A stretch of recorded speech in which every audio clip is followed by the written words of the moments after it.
Start your day. Where many of us have decided that this is one of the things that we need to pay attention to for one reason or the other. So joining us in the room this morning, Dominic Hamisi is a consultant orthopedic physiotherapist. Hey, did I get it right, Dominic? Good morning. Yes, good morning. How are you doing? I'm doing very well, thanks. Welcome to the hot seat of the Situation Room. Thank you very much.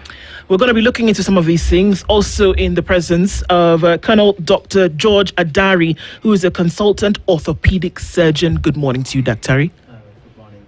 How are you doing? Fine, thank you. Karibu Sana, and thank you for joining us in the Situation Room this morning. We're going to get into it in just a bit. We are going to find out the differences between the two things that you do. But before we do that, we normally go around the African continent every week. We get proverbs from different countries, and then we bring them here, and then we like to open them up a little bit. Dennis is going to do that, and we'd like to hear what you think. Yes, and our proverb comes from the continent, and from all the different countries. Today we are in Burkina Faso. So as we talk about Burkina Faso, we just want to think about what Burkina Faso is big with, So you talk about the natural resources. They're big on cotton, and even the President Ibrahim Traore, the captain, has decided that school-going children will wear a uniform that is made from the Burkina Faso cotton.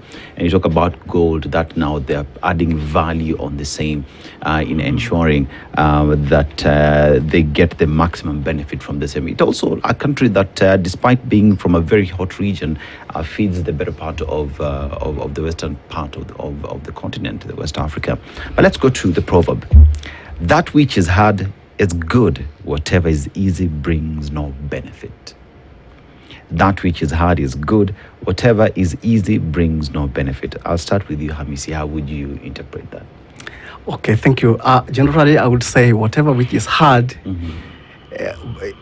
so if something is hard, generally it gives you an opportunity to be able to accost yourself, to be able to create much more of strength, because if it is hard to come, which means you really have to work very hard for it. So if you have to work very hard for it, then generally you are able to become much more accosted to the situation, and you are able to get much more better results. As easily come, they say it easily goes. Easy come, easy go. Yes. Well said. And Dr. Adari, how would you interpret it? You'll allow me to drop that from my background. I'm a military-trained doctor. I've spent some time in the Army, in the KDF, but now I'm retired. And in the military, we say, train hard, fight easy. So it means you work hard, you get good results. You take it easy, and there you are. Absolutely. I love that. I love that. It just reminds me, my basketball coach used to say, when we trained for free throws, we trained for free throws when we were tired. We were tired, we'd run. And he said, that's the time you train for it. Because in the middle of the game, you don't have time to rest. But if you know what you're doing, it then becomes easy for you to shoot that shot. And your mind is accustomed to doing the best even when you're tired. I love that. Train hard, fight easy. Fight easy. I'm going to write that down. Yeah. Train hard, fight easy. Well said. Thank you both for being here. One of you is an orthopedic surgeon, Dr. Adari. The other is a physiotherapist. Can we get off into this conversation where we find out the difference, if there is, between the two and how you work together? We start with you, Hamisi. Okay, generally, I would say physiotherapists are medical specialists that are trained to be able to handle medical conditions that runs across the board. You find mostly patients who are either having musculoskeletal issues, patients who are having chest issues, patients who are having general conditions. They are all kind of physiotherapists are there to be able to kind of help them to get out of the situations where they are, to be able to improve their quality of life. So generally, it is also a career or a specialty that also works with other specialties, because you cannot work alone to be able to achieve your major objectives of managing patients. So generally, we work with other specialties, and we incorporate what we would call multidisciplinary approach. And that's why we work so closely with either orthopedic surgeons, physicians, and everybody across the board to be able to provide services to our patients who needs them. Okay, but so when we think of physiotherapy, we think I think of we're working with muscles, getting them more supple, or is it more than that? So it's a complementary therapy. It is a complementary therapy that runs across all the departmental in medical practice. Okay. Yes, you would find like if it is orthopedic, then of course there are physiotherapy services that would be required to be done for orthopedic related cases. If it is a chest problem, could be patients with either pneumonia, patients who are either in the intensive care unit, patients with the milestone development, especially for children born with either cerebral palsy, delayed milestones, and all that stuff. So basically, physiotherapists comes in to be able to help in the recovery and developmental and other stuff. So what would ask the question, say, today I woke up early in the morning and I'm having issues to do with my muscles. I can't walk, and due to that, I need to go to an orthopedic physiotherapist. When I say I'm going to see an orthopedic physiotherapist, say I've been referred to one, is that so? Who exactly am I going to? What would an orthopedic physiotherapist do to me to relieve me from pain? Thank you very much. We would say that physiotherapists are trained specialists who are able to do examinations, to be able to diagnose. They are able to do assessments so as to be able to identify what is the real cause of the problem that you are suffering from. Is it a muscular related problem? Is it something that is a referred pain? Because some pain might also be referred from other areas. Is it something that could be you are able to assess and be able to come with a diagnosis process and be able to create a treatment plan for that? So if any case could be, it's a case that you find it is beyond what you feel is within your scope, then you are able to refer. Now on the aspect of referral, now you can either refer to the orthopedic surgeon if it's a case that might require surgical intervention. If it's a case that might require a physician review, then you are able to refer, such that at least the patient is able to be treated effectively and amicably. Okay. Dr. Odari, sorry. When we then talk about orthopedic surgery, one would immediately assume that you're taking a knife to somebody. Who?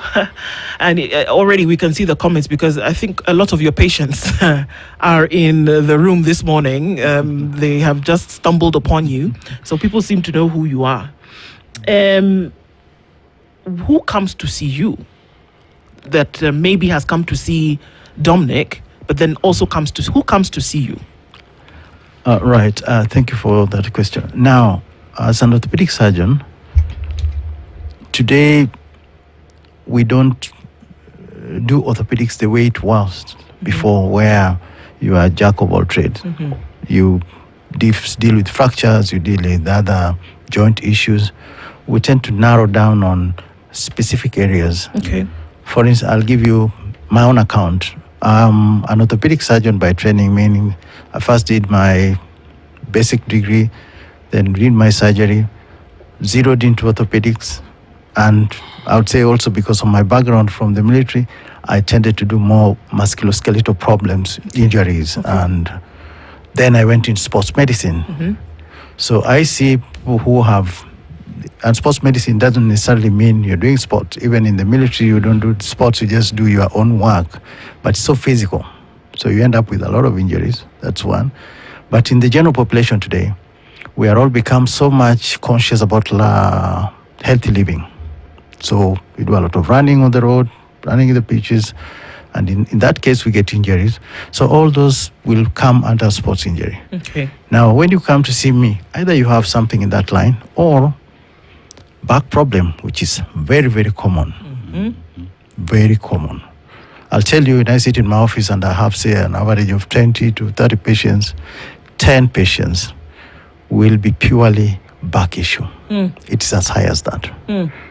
And so when you see these patients, of course, you make your clinical diagnosis. If you need to do other tests to confirm what you're thinking about, then you plan your management. And it doesn't have to be the knife. Okay, that's interesting. Not the knife. Okay, not the knife. And I'd like us to be able to come back to that, because we've had many a surgeon who have taken to the knife very quickly and have gotten people in problems later on. And it's interesting that you say it's not necessarily to go to the knife. But let's go back to this back issue, because indeed, Yes. even in this standard group, we walk out the door and by the time you get to the end of the hall, 2 people have told you my back. Is it how we are sitting? Is it how we are operating? What we are Is sitting it on? what we are sitting on? Is it weight issues? Is it a lot of people have complained about the load of pregnancy and how their baby sat and their back was never the same again? Is it injury? What is causing such a high level of back issues in our society today? I'll tell you this. My view today is back issue. If I was to give it another classification, because we have classifications for back issue, I'll say is a middle class disease. All of us who are working, take your routine. You wake up in the morning, rush to work. Of course, you're in your car. You get to the office, sit 6, 7, 8, 9 hours in one spot because you are running meetings back to back or whatever you do.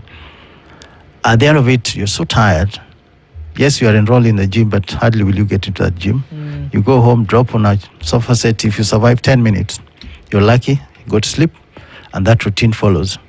That back is unsupported, but it works for all those hours. Naturally, we are meant to move. We are meant to move our joints. We are meant to use our muscles so that we keep them strong. Just a flip side of it, assume you are to sit for whatever medical issue that you're not moving for just 3 weeks. Do you know, when you start walking again, you're like a baby. You literally have to be held together. And that brings in Dominic to try and get your muscles back again. So back has a major burden, economic, social, psychological, name it.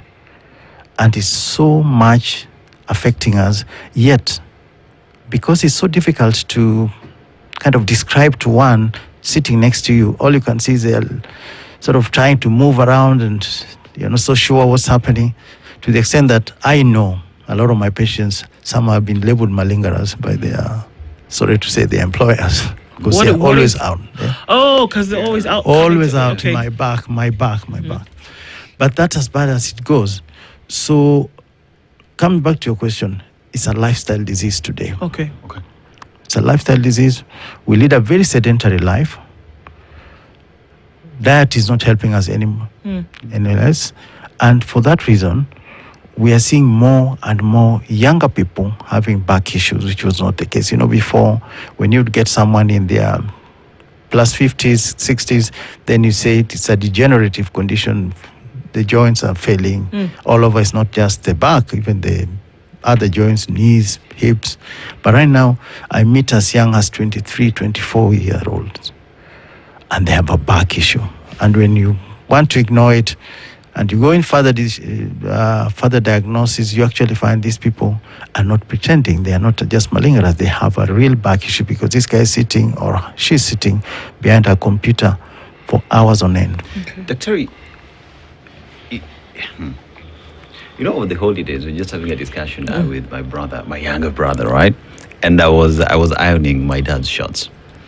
And there's a question that was asked. At the end of it all, you don't feel like you have a back pain? I was like, no, I don't feel it later. And my brother said, if it were him, he couldn't even stand after, say, 5-10 minutes of ironing. And that, as we're just having this discussion, brings in the conversation of he has a back problem, but all the other time he says, I just lie down a few minutes and it goes away. So many of us have found a way of living with it or dismissing it, such that I will do a few stretches here and there and I'll move on with life. So, Doctor, if we keep on pushing, addressing this problem, what does that mean in the long run? In the long run, what it means, it's like you have a problem and you want to skirt around it. You always have an adaptation. We all do. I'll give you just a simple example. You got a little bit of a knee issue when you're going down the stairs. So you realize your left knee. Do you know with time you'll now be coming down with your right knee first? Just to avoid that pain. In other words, you're adapting to the problem. And that's what we do with our back. So it's hurting, you stretch a bit, take a pill here and there, you feel better and you go on. But let me tell you, by the time you're coming to see a doctor with your back, that back has been struggling with that same problem for nearly 6 months. And it's a cumulative problem. You try to get around it, but at any point, it crosses that elasticity. And there you are. You now have a back issue, which if you don't address it, you don't have a day. Unless you are now relying on pills through and through. Now you're scaring us. Hey, Daktari. Friday. I don't mean to scare. It's Friday.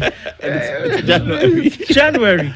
Okay, so how do we fix these issues? You're talking about elasticity, which we are made to understand that as you grow older, it reduces, right? We've had the things like collagen. Is it collagen? No, cartilage. That's right. It wears down as you grow older. Elasticity also is looser as you grow older. So, and then it's degeneration, of course, at the joints and all of this. So what is it that you do, Dominic, when we've gone to Daktari's office and he's told us that obviously there's a back problem here and that you're feeling the pain, you've adapted to the pain, but we can fix it. We have decided that Daktari has said we can fix it. So we come to you. What are you doing? And I understand that this therapy can be extremely painful, especially when you've been in the 6 months and you've been coming down the stairs with the right leg instead of the left. I think that is one factor that people have said that could be physiotherapy is quite a painful kind of procedure that when you go there, you should just be ready to kind of cry. Yeah. For the number of years that I've practiced, one of the important things that if any case you were to manage a patient with a back problem or any other orthopedic condition, we have long-term and short-term goals. So for one, if pain management would be one of the short-term goals that you would want first of all to achieve, of which that one can be, you can either, could be if the patient has seen the orthopedic surgeon, could be have given them some pain relief, which are not supposed also to be taken for long, because we also not want a situation where the pain is masked.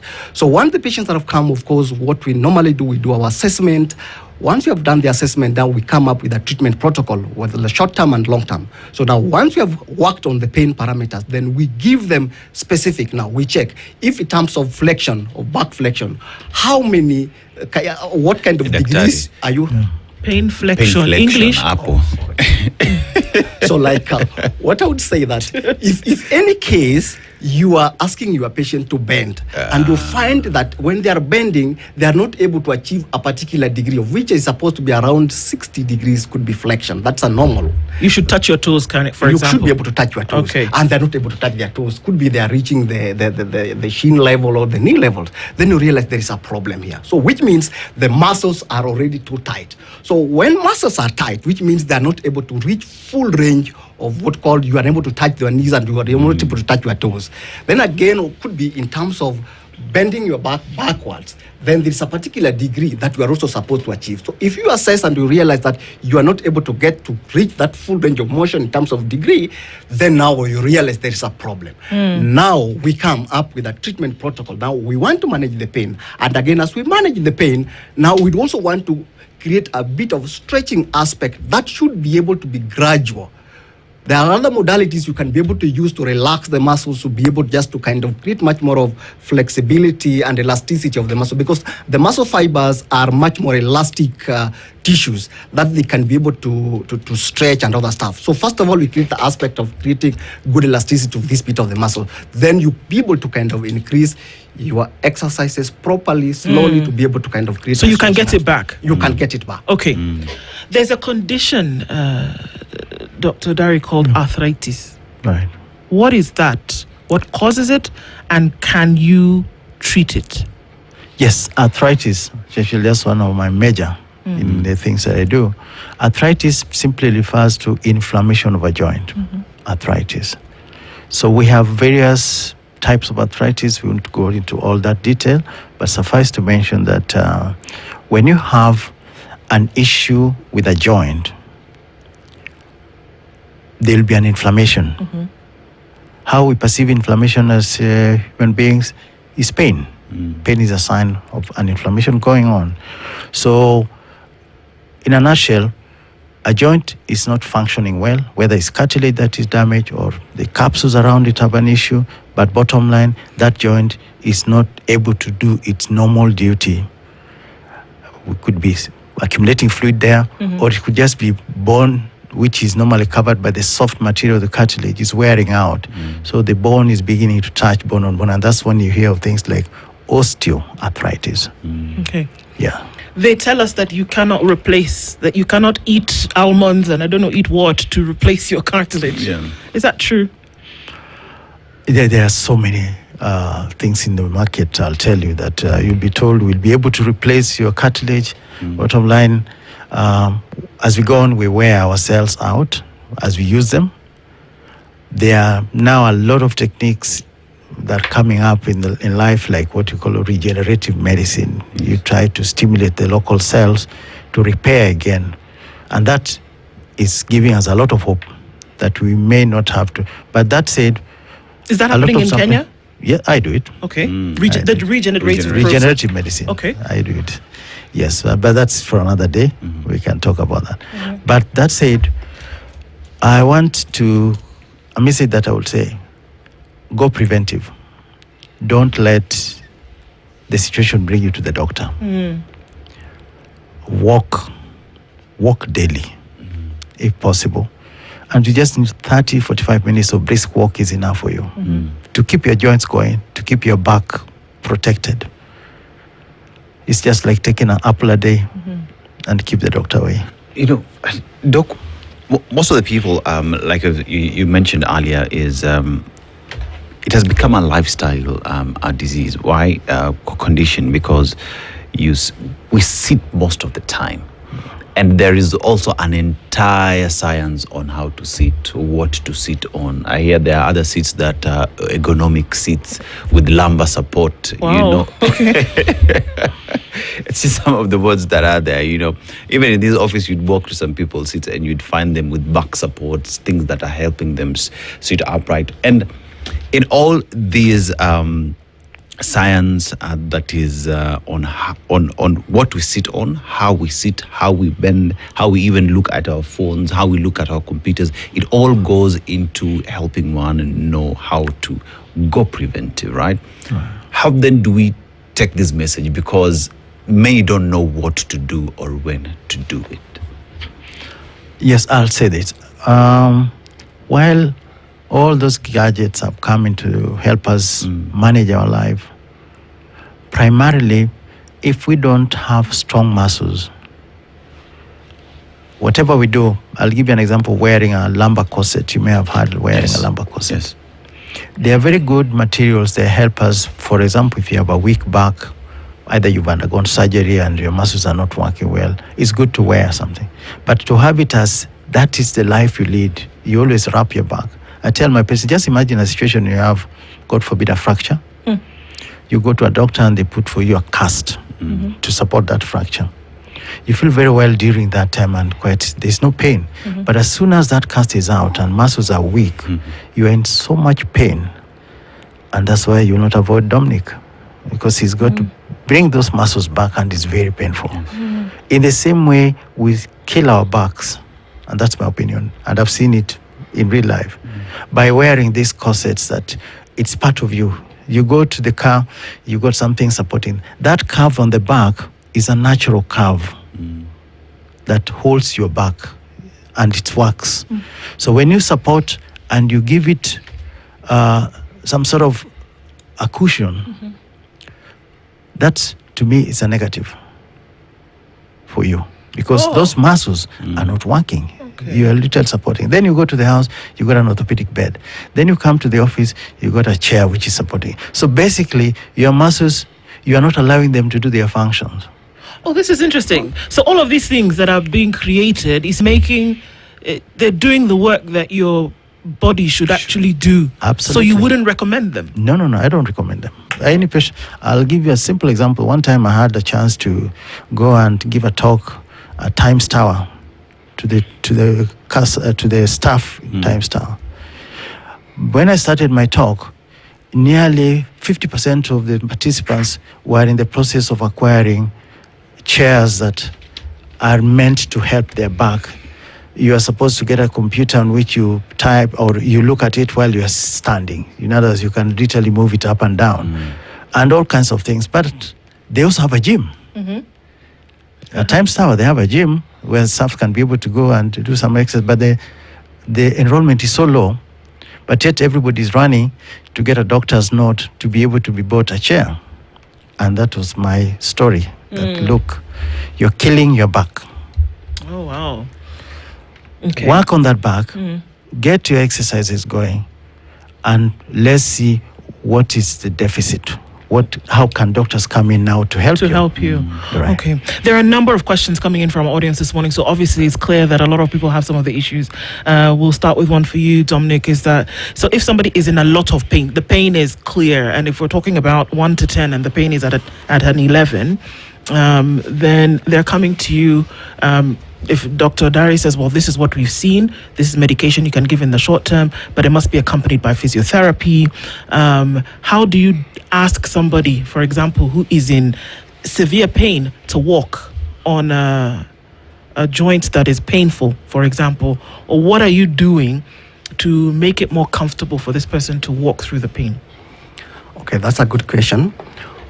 Generally, when such patients comes to the clinic, a patient with a pain scale of 11 over 10, of course, we will deal with the pain parameters. We have quite a number of gadgets. Could be electrotherapy. We have cold therapies that we can be able to administer to be able to diminish, to reduce the pain levels.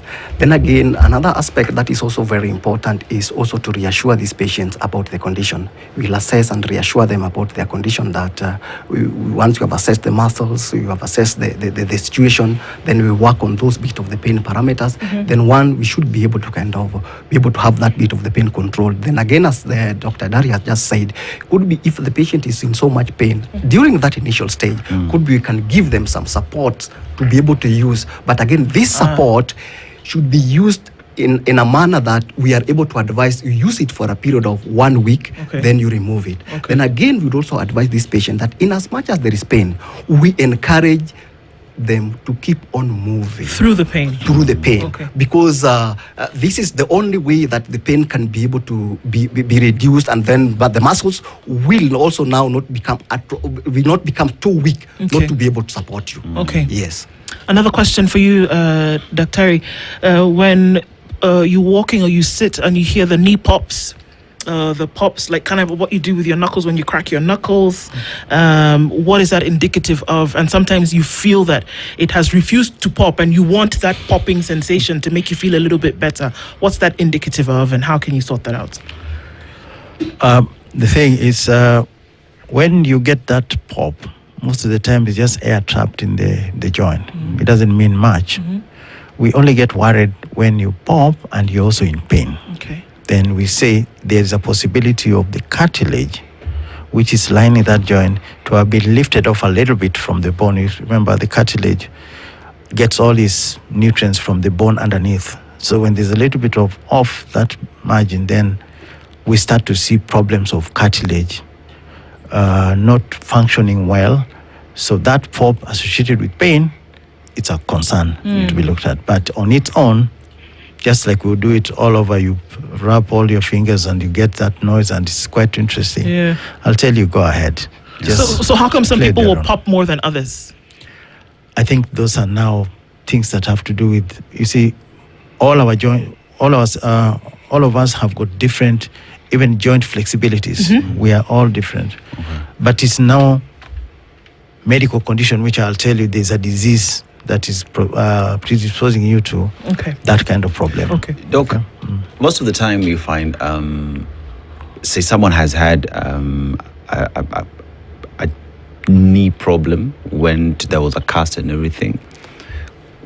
Many out there say that their knee never went back to how it was, you know.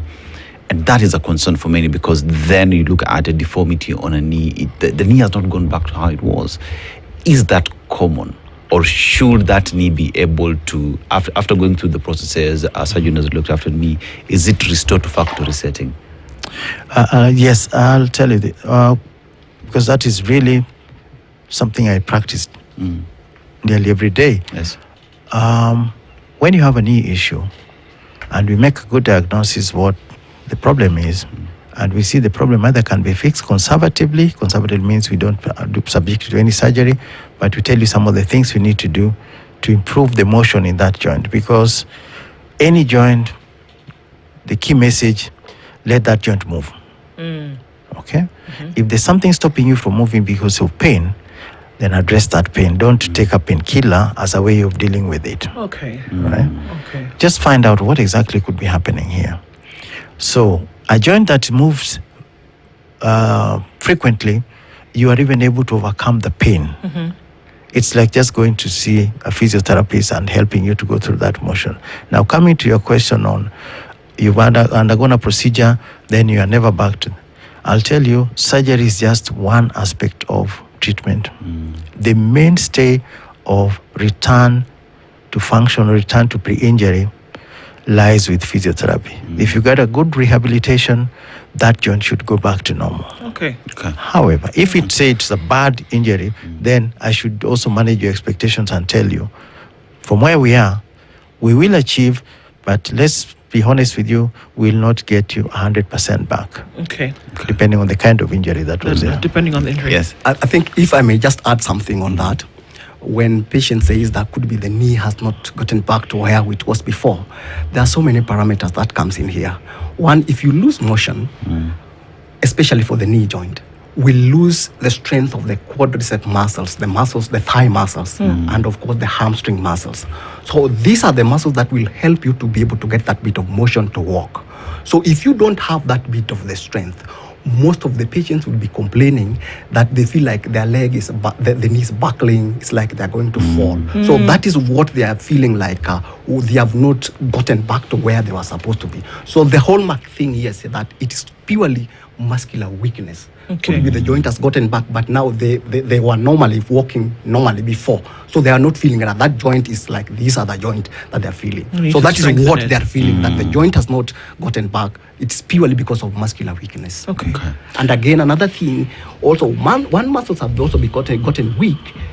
Sometimes they also lose that what we call the original function of that bit of what they used to do before. So remember, they are weak, and could be you have started assuming a poor postural way of walking. So now the body also assumes that bit of a position. So again, that's why it is important to be rehabilitated by the physiotherapist, because it's the expert specialist who knows on how to move in terms of movement specialist. Okay. You know, I'm asking that because I asked that question because I'm asking for myself. Yeah. Because I remember there's a time I had a knee problem because I was playing basketball. Yes. I went to dunk and I came down. I couldn't move that knee. Yes. So I went. It was checked. I had a cast for around 6 months. Right. Yes. So by the time it was removed, yes, there's that deformity that I saw. Right. Because I couldn't move it. By the time the cast was being removed, but after it was removed, I remember I walked a lot and all that. But there was that concern that, but what missed at that point is, I'd say, the doctor that attended to me never referred me to someone like you who would then rehabilitate me back. So there is that also a disconnect where perhaps someone does not know how to rehabilitate that and where to go to, because many assume once the cast is out, I am good to go. Yeah. Yeah, and again, another thing could be, if I can just whatever. Basically, there is what we call proprioception. Proprioception means the way how you feel your body in position. So generally, mostly, it is felt within the joint. The muscles has got very limited aspect of that bit of the proprioception. So that's why now, for physiotherapists, we are also supposed to kind of teach you on how to create that bit of balance and proprioception, so as to be able to walk nicely. So until you achieve that, then it might be a bit of a challenge. Okay. Yes. What is sciatica? Sciatica. Okay. Yes. And how do you deal with its management? Now, brings me to why I carried my model. Okay, here we go. This is what we look like inside. Right. Okay. So we have a nerve, a big nerve at your back, which runs from the lower back all the way to the foot. We call it sciatic nerve. But sciatic nerve is not a single nerve. It's just a bundle of different nerve roots. And nerve roots, we are referring to things like what we are seeing here. Little nerves coming out, then they form a huge bundle behind our back here, actually behind our hip. So that is sciatic nerve. So sciatica has become a word of describing conditions related to sciatic nerve, which basically are, you could have pain in the lower back, you could have burning sensation in your back, you could have a hip pain on your back, or it could have numbness. You might be experiencing things like twitches and muscle aches going on in your back, in your limbs. All those are grouped together as sciatica. Somebody might tell you, I'm walking on my floor, it's a cold floor, but I feel like I'm walking on fire. Oh, wow. All that is because discs in our back are pushing and touching on those nerve roots. So when we are talking about back, which I'll tell you is a major issue, but 90% of the back problems are functional or mechanical, like what we've just discussed, posture, sitting. But when you get sciatica, as you asked me, that's a red flag. It tells us that the discs behind, mostly the discs, there could be other structures, but the discs mainly are the ones that are touching on those nerve roots, and then we get the signals going down. Okay. So how do we manage them? The management will start, one, conservatively, manage the pain, take the patient to some physiotherapy, and I'll tell you again, most of those conditions will be cleared. But if it persists, then you now need an evaluation. Most likely, or not most likely, the most appropriate tool at that stage is an MRI scan to give you the relationships of various structures, that is the nerve vis-a-vis the discs, and then from there we are able to manage you appropriately. Okay. So when you have an MRI scan, then you're able to see where that touching is taking place. Absolutely. How then do you fix it? There are various ways to do so. There are doctors who have trained in what we call the spine surgery. There are then neurosurgeons. They'll be about to treat you using the surgical techniques that vary from minimally invasive, just going straight for the disc and trying to nibble that bit that is touching on the nerve. That is one way. If it's a multiple discs, then of course the surgery is a little bit more complex, because then they have to go to various stages. But that said, we now have something else which has been there in the market for a very long time, but it's taking traction, because a lot of people don't want to have their backs open that have your surgery. We have what we call the laser technique. The laser technique works this way. You have a disc. A disc is made of tough material at the edges, but at the center is watery, and that's how it's adapted to its function of shock absorption. You see, like even if you're running on a rough road, you never feel the two bones are touching. Yeah. So this Japanese guy in 1985 described something that, suppose I removed a bit of that water in the center, what happens? And he found that if you remove that water, you actually leave a vacuum. The body abhors any vacuum. So this disc that was bulging and touching on the nerve invariably shrinks back to cover that void. So it's a simple technique. You walk into my office and 2 hours later... Remove fluid, basically. Yeah. Okay. So it's a surgical procedure using laser, and it's getting a lot. So it's called, in abbreviation, PLDD. PLDD just says percutaneous. Percutaneous is a term meaning through the skin, just using needle. And you go straight for that disc and you shrink it. So for the appropriate patients that you have filtered out nicely and they are good for that indication, you do for them that laser. Is a simple technique. It's a walk in, walk out. Okay. And I'll tell you, he's one of my patients who actually brought me to this attention. That, you know, Dr. Dari, have you ever thought about this? Then we went through and we see this doctor in Austria doing a series of 3,000 patients, laser, and these guys walk in and out. Yeah. And they're So, feeling markedly better when they're much leaving. better, and Okay. my own patients have stories to tell. But that is information which you need to put out in the public, that you know, let's not think of back, if it's not responding to conservative treatment of medicine and physio, the next thing is surgery, so that you Alright. keep away. There are other things that we can do in the middle. Okay. So, Dominic, there are people who we want to go to the I don't even, there's a guy in the community and anaweza finya mgongo, right? And if I feel like things are crooked, there's a grinding feeling, there's somebody who can stretch me or can come to my house and pull things and aweka majimoto and I'm feeling better. Advised? Okay, I would say, if any case somebody is suffering a back problem, the best thing to do is to see a specialist. Okay. And one of the specialists is physiotherapy, which will be able to kind of do proper examination and to be able to come up with a tailored kind of treatment. Not all back pain are the same. They are caused by different factors. Like you'd find it could be we are having a disc bulge, we have a prolapsing disc. Also, we have a situation where we have derailment of the vertebral columns that are not in good positions. Or could be you might even have some situation where you have an extra lumbar vertebral, an extra body of the whatever. All these can cause a back pain. So if any case somebody goes into whatever an environment and you are done all that, then we might not be able to kind of come up with a proper treatment to be able to take care of our patients. Number two, you would also find that especially for patients who comes with a back problem, most of them develop stiffness, and some of them, especially if they have sciatica, sometimes they also lose their muscles, especially where the pain is running through. Could be if it is the right leg.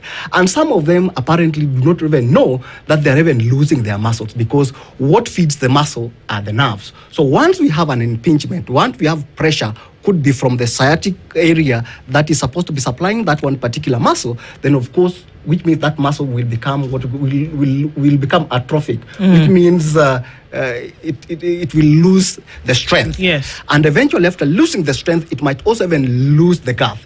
So now, at the physiotherapy point, we have now long-term goals. We'll deal with the pain. Then, of course, we can also do a bit of little stretches to be able to kind of pull, if any case it is a disc which is bulging, to push it back to position. Okay. Then we tailor for you exercise as per your presentation. Okay. So, All right. Dominic, Yes.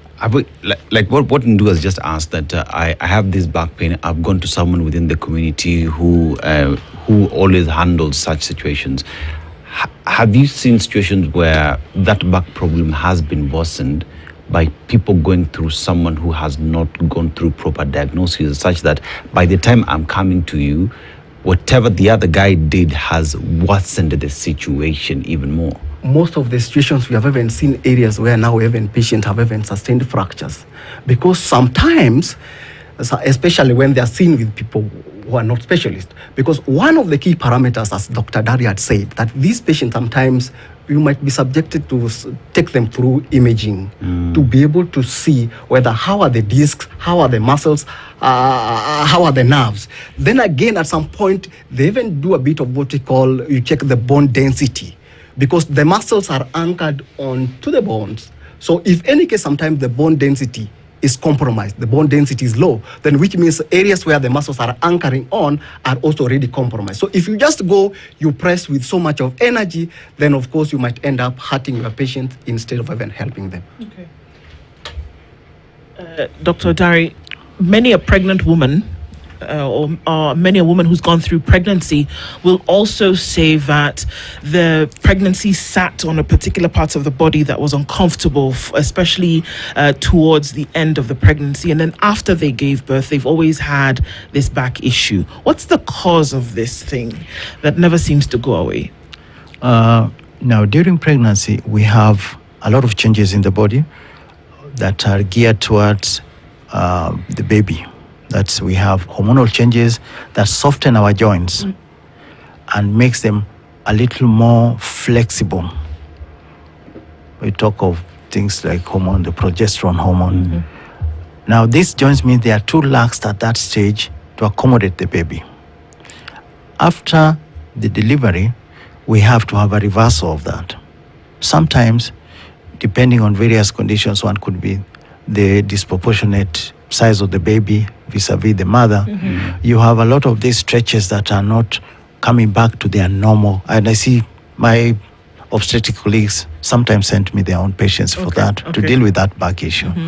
So is to manage the patient with a view, explain particularly, what is important is make the patient understand what is causing you this, what could have led to the back having a problem. And as I said, the main thing is normally those changes that have occurred during the pregnancy that ought to resolve as again, it's a natural process, but sometimes you don't get it back. You might realize, for example, like what I'm showing you behind here, in front of me here, this is the pelvis. This gap in the middle, they are ligaments, which are softer material that hold those bones together. Because the baby must pass through this point to come out in the natural way, this tends to soften and lax to allow that accommodation of the extra space. Yeah. This should go back when the mother has had the delivery. Should go back. Should go back. Okay. But sometimes, for again the reasons I've explained, that the baby could have been so big, or the procedure which was used to deliver this mother, maybe it was assisted delivery. You're using certain Forceps. things, forceps and the like. Okay. You could have caused a little bit of trauma to that area. So you have disruption of this joint. And it can be very painful. The lady can't be able to move. The same thing would happen to the back. Because again, the back, we have what we call the sacroiliac joint, which again adapt to pregnancy to try and accommodate that. Okay. Yes. So, Dominic, there's a question that has been asked here by one Geoffrey Ashundu, and is asking motor control and muscle activation and pain management in lower back pain. Which one comes first? All right, basically, pain management should come first. Then once we have managed the pain, then of course now we are able to kind of initiate exercises that we should be able to kind of create nice motor control, so that you can be able to kind of move your joint. Because if you are in so much pain, it will be very difficult to really do a lot of exercises. So pain control, then you have now motor. Yes. Okay. Would you say that for a lot of the conditions that people face today that are primarily causing pain, for you to know that there is an issue, that they can be handled to the point whereby you feel significantly and, you can feel better but not operate better? But then here's a combination whereby there is enough in terms of therapy and treatment whereby you feel and operate better. Is that to me? Yes, Dr. Terry. Let me think. Yes. I'll tell you again, from my perspective, a patient is not a case. What I mean, if you come with your knee pain, I don't want to focus on that knee alone. I want to know a little bit about yourself, about your life. And it could be there are other factors that are associated with that pain. If I don't help you to manage the other factors, you will feel better in that knee, but you will not be functional as you ought to be, because I've not managed your psychological aspects of your problem. It could have been caused by trauma. It could have been something that you are injured because there was a scuffle in the house. Right. And that, if it's not addressed, that we don't take into consideration that you are emotionally damaged, we are not helping you much. So we need to tell you this you'll recover from, but again, look at the problems around it to a way of resolving. So if I feel you need a colleague of mine or a counselor most of the time to take you through that, this is a condition that is not going to leave you lame, because some will walk forever as a way of us demonstrating how much damage was caused by the spouse. Let's take it for that. Okay. Well, I mean, there's a lot that can be done. So I think one of the things that we can take away from this conversation is that you don't need to linger in your pain, that you can actually come and get something done about it. And there are many conditions that can be sorted out. And thank you both of you for being here this morning to help on a Healthy Friday conversation. Dominic Hamisi is a consultant orthopedics physiotherapist, and Colonel Dr. George Dari, consultant orthopedic surgeon. Thank you very much for being here this morning and shedding light on these issues. Good morning. Thank you very Thank much you very for giving much. us this opportunity, and we really appreciate, and we hope we have been of use to our viewers and listeners. Indeed. Yes, indeed. Thank you. Asante sana. Good morning. This is the Situation Room, the only way to start your day.